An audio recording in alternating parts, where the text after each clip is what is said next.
everybody? Hank Harrison with Double H Precision Fishing out here on Lake Sam Rayburn today. I have a super cool guest down in the boat getting some tackle re-rigged right now. Mitch Easley fishes the NPFL.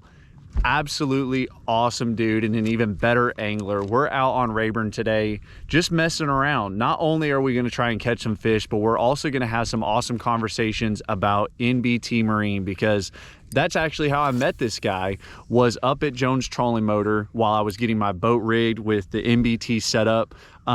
He's been running a NBT setup for how long now? About a year. Okay, so he's definitely got a lot more screen time than I do, and I am not a person to think that I know everything, especially with new technology. I am seeking out people to answer questions and to answer questions for y'all, as well as so when I get to take y'all out here on the lake and also install these for y'all, y'all can ask these questions. I have that information ready, locked and loaded. So Mitch, anything you want to say today? No, just hopefully we can catch some good ones. I mean, I already got a couple good ones. I ain't got one yet. I got a couple good ones this morning. We'll show that footage here in just a second. But he has the northern swag to him. He's throwing a little drop shot out here. We're gonna take a look at that too, because I think that has some huge potential right now out in some of this scattered grass. But we're gonna switch it around, take a look at the NBT. He just mentioned a handful of things about live scope and the NBT screen itself that I think is really valuable. So we'll catch y'all here in just a second. Alrighty guys, so Mitch is up there doing his thing, drop shotting some individual fish. I don't know how good y'all can see this, but this is on my 8612 that I have at the console. So as y'all can see, we got some fish sitting out there.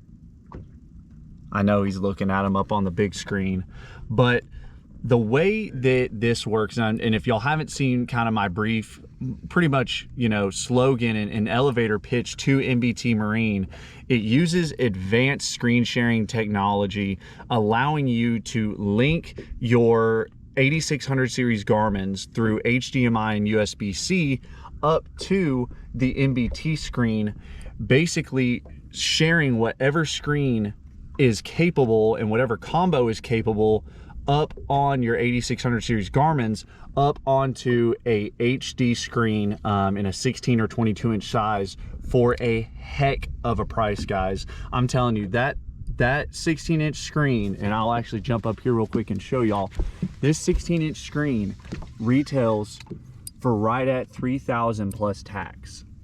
The average price of a 12 nowadays, guys, is right at $3,000, give or take $100 or $200, depending on what brand you go with. The 8612 is right at $4,000, give or take, plus taxes. And you can get 4 more inches of HD screen size for the same price of your average 12. And most of your 12s nowadays, they're not even HD, and you know, unless you go with a Lowrance Live, or you go with the 8600 series from Garmin, or a Solix or Apex from Humminbird. So you're getting a 16 inch screen for the price of a 12. And now the 22 inch screen, which Mitch, you can actually talk about that, because you're running the 22 inch. I actually, that's what I've been running all year. It's really cool. So the 22 actually uses the same battery consumption as a 12 inch unit. So it uses the same amount of battery power as a normal 12 inch, and you're getting obviously almost triple the amount of screen. It basically eliminates a triple stack down to a single stack. So like you said, you can get one 1243, an 86 series or an 84 series unit, Garmin unit, and you can actually, or you can do the 8700 series networking box is how I have mine set up. So it acts as an individual unit.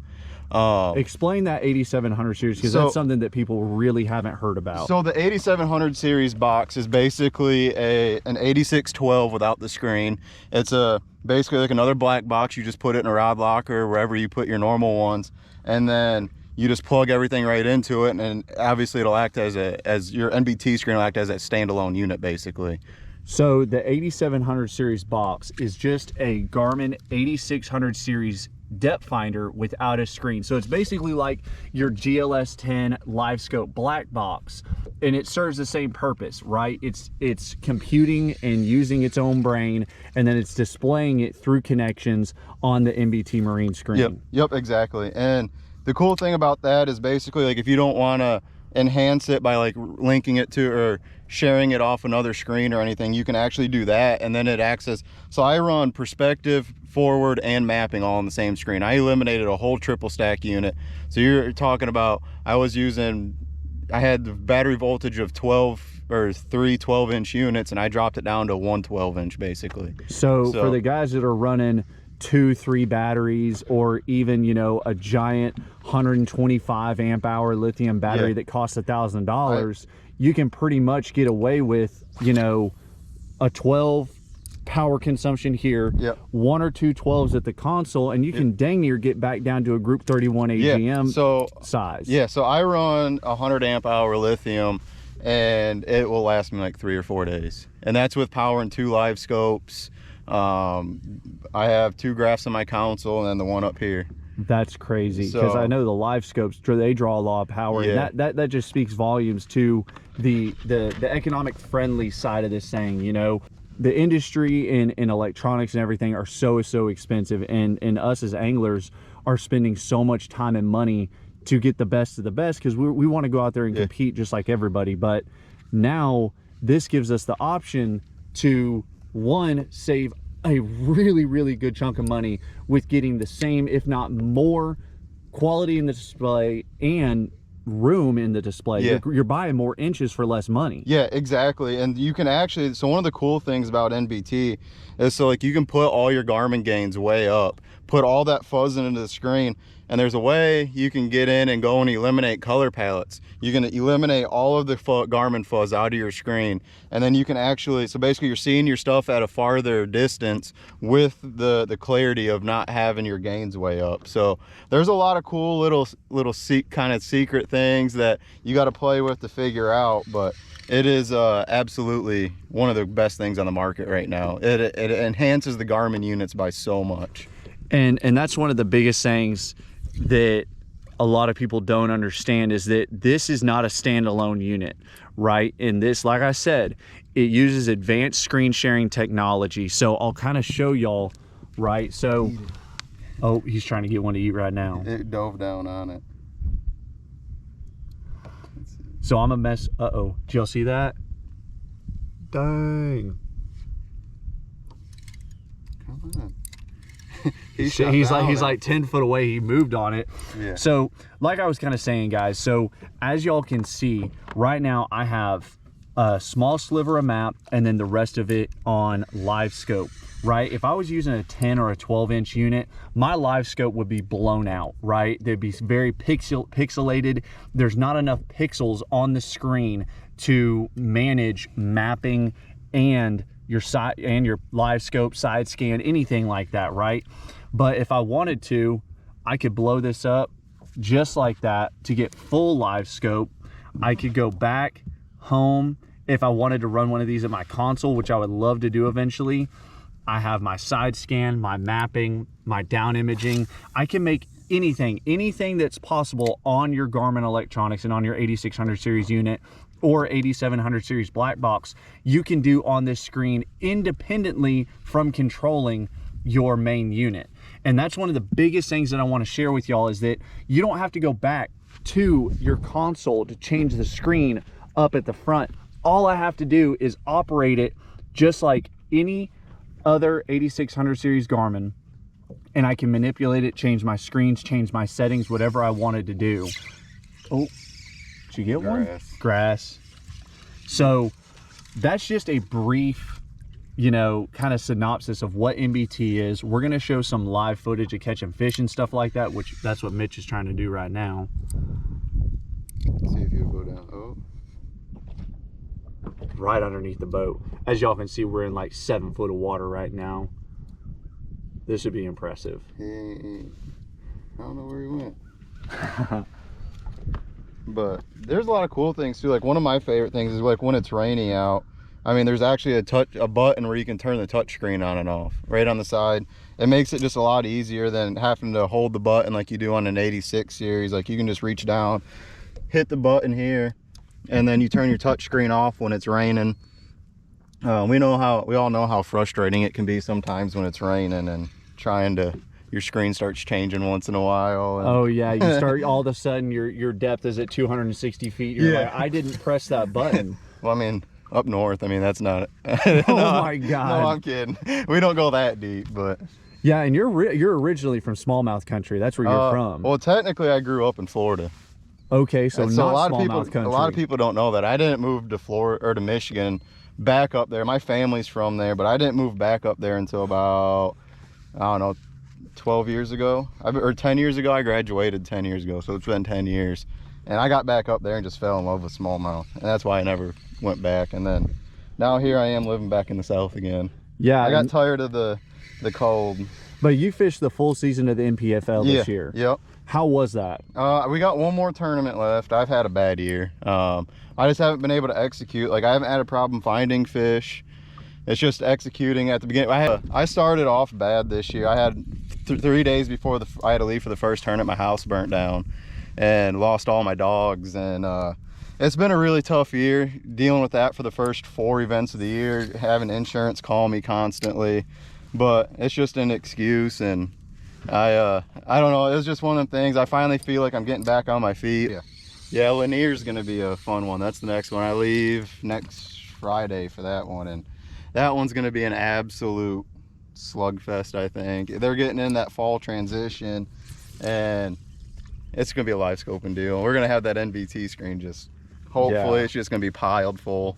Well, y'all are going to get to see a lot more of this NBT screen today, guys. I just wanted to give, do some introductions and kind of give a brief synopsis of the NBT screen. I'm going to be doing, well, today's going to be a lot of NBT content, answering questions and getting some stuff answered for y'all, and some very off the top questions that I know that are going to get asked. But I'm going to also do, oh my God, giant. There's a whole bunch of them that took down after. I saw them on the screen, and I was looking at it through my sunglasses. I don't know if y'all could tell. But we're gonna do a lot of fishing with this thing today. We're gonna answer some questions, show y'all some highlights of it, and then I'm also gonna do individual videos to answer some questions for y'all, because I know y'all are gonna be hungry for information, and I want to be able to give y'all as much as many answers to those questions as possible. So we're going to get after it, try and catch a couple more fish, and then we're going to slide offshore,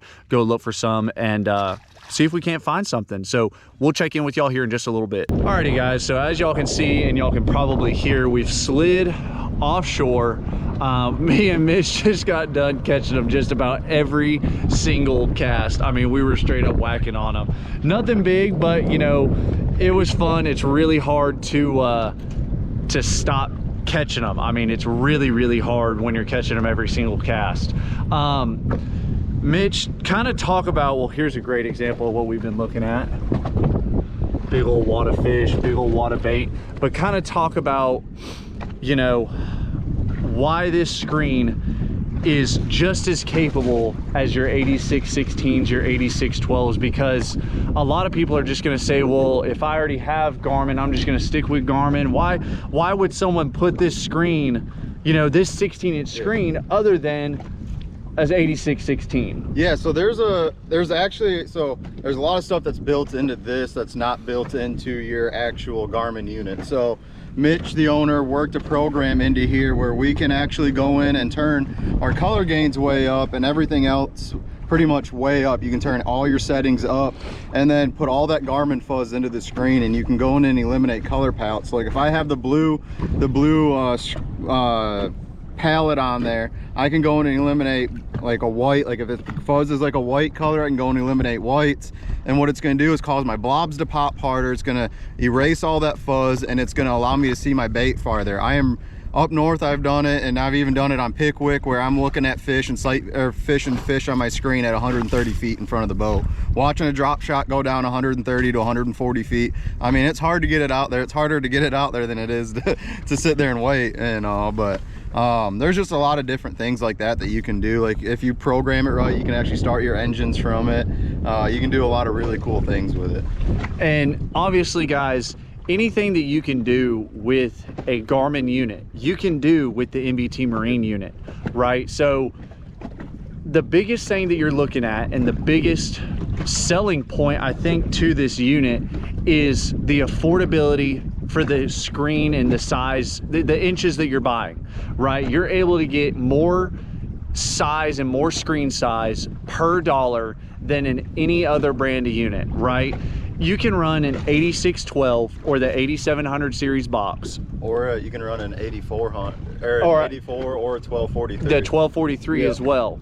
So the 1243, the 8400 series from Garmin, which was the predecessor to the 8600, yep. or your 8600 and 8700 series, and run this unit, guys. I mean, just like Mitch said earlier, you can take away a triple stack or a double stack, which is what I have done, and confine it to one unit, eliminate your power source, you know, your huge amount of power draw, and also just kind of clean up the whole front of your boat. You know, I had it on a balls out mount, 2 Garmin 10s, love that setup. For what it was really, really good. But coming down, and I'm not saying, you know, downsizing, because obviously we're upgrading the amount of screen that we have right now, but, and I'll just show y'all, like, if we go back, kind of like what I was saying, guys, I'm not losing clarity.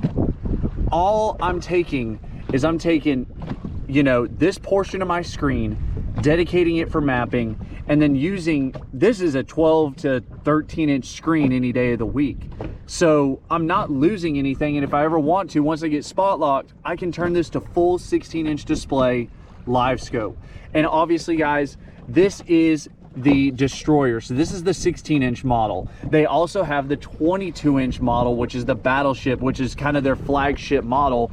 And when it comes to price, right, you're looking at 3,000 plus tax for a Destroyer, and then 4,000 plus tax for a 22. For the Battleship, yeah, so it's almost a no-brainer. It's the same cost as one unit basically, and you're getting the same amount as 2 to 3 units.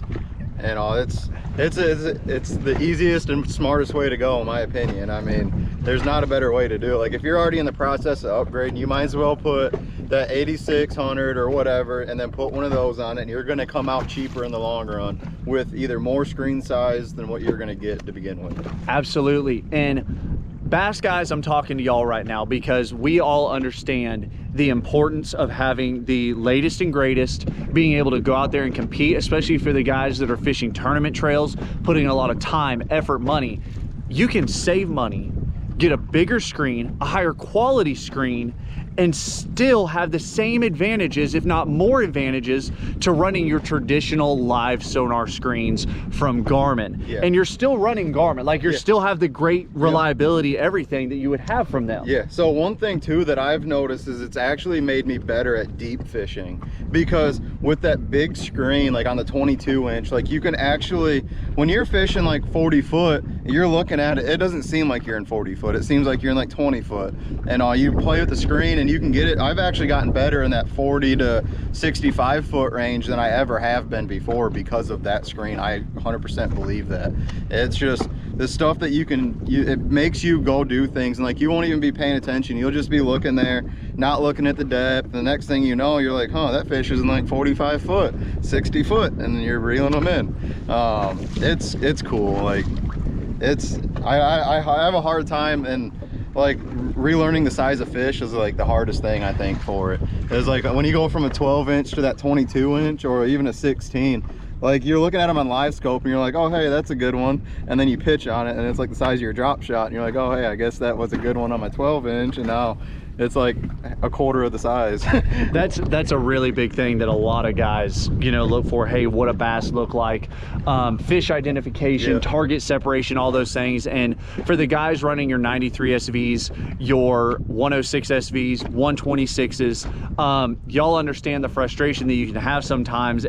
That's just a bait ball, and all of a sudden, wait, that was just a school of fish that ran by. I just missed an opportunity. With this setup, having HD screens, the target separation, even with an LVS 32, and I think you can talk about this because you're running a 22 and LVS 34, the target separation is still awesome with this. I've ran a 32 for a long time, and this is the first year I've ran. Obviously they just came out, so the 34 I'm still getting used to, but that 32, I mean, the target separation on this, with the 32 is way better than what I've ever seen, because I always ran the 126s, and this is honestly, with the 32, is honestly close to my 34. Like, it's not far off. Absolutely. You can tell a little bit when you get past that 100-foot range, but other than that, like, you can't tell a whole lot. And that's what most people see between LVS 32, LVS 34, and then active target 1 and active target 2. It's that clarity and target separation at distance,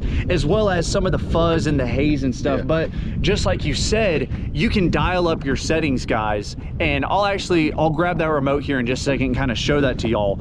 But you can dial up your settings, really get your screen hot. What I mean by that is turning up your sensitivity, your gain, your color limit, and really get your settings the way you like it. Really kind of get the screen over hot where you're losing clarity, and then go back into the NBT settings and turn down certain colors, your RGB, your reds, greens, blues. You can turn those specific colors down depending on your color palette and really get some crazy sensitivity. It's gonna make your blobs pop harder, your fish at longer distances pop harder. It's gonna make your bait pop harder.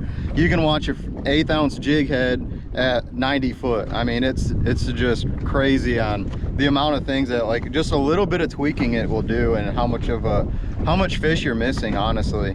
And obviously the one thing that we're not playing with right now is perspective, and perspective mode, it makes it crazy. See, and y'all saw that kind of in my announcement video where I had it on demo mode. Obviously, I was in my driveway, and I just had it on demo mode to show y'all what this kind of looked like. I had it split screen where I had forward and perspective. And at that point, you're still looking at massive screen, like screen dedication to both of those. And just imagine, guys, if you had the 22 up here, you're looking at 3 units worth of screen space. Yeah, so the way I run mine pretty much 90% of the time is I have it split about right here. So if I'm looking in forward, if I want it in forward, this side's gonna be forward, then I'm gonna have perspective and mapping. And then I have it swapped too, to where if I'm up shallow or I'm out deep looking for bait balls, actually, like, I leave in perspective mode where I'm looking for bait balls, because they pop so hard on there and you can see them, you get a wider angle. So then I'll run perspective here, my forward here, my mapping here.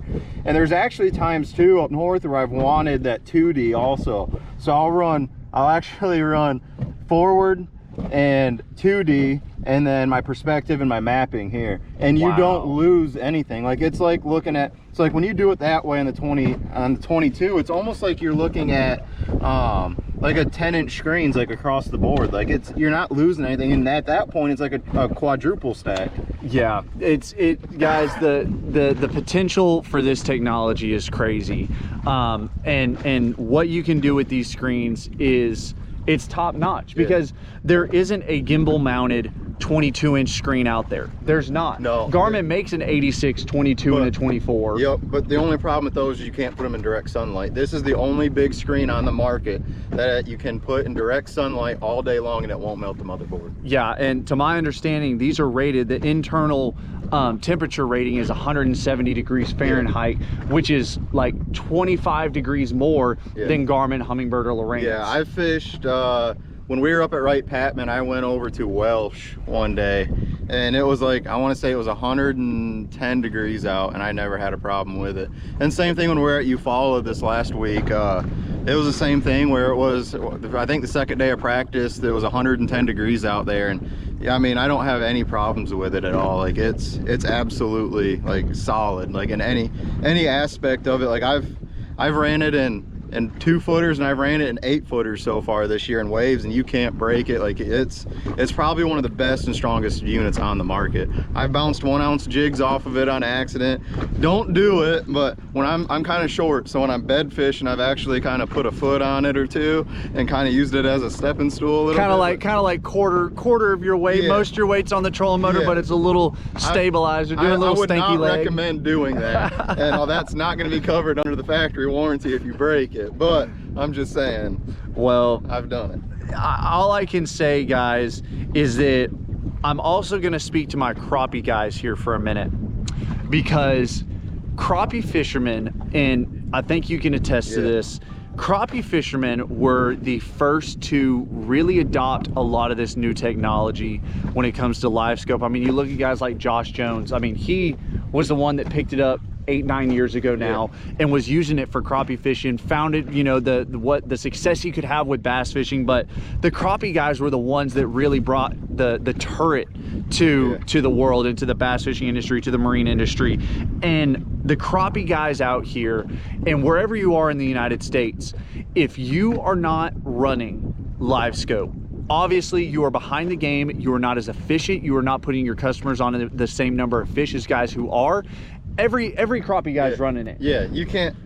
It's almost like I find more crappie now sometimes than I do bass. Like, absolutely. It's just great. Like, they're in places where you never even thought they were. Oh yeah. No, I mean, out in the middle of the lake on a random brush pile, and you're like, holy cow, that's 50 crappie sitting right there. But what I want to say to those guys is, this is probably the most picture perfect tool that a crappie fisherman could have, because you are getting a 16 or 22-inch screen for the same average price as a 12-inch unit.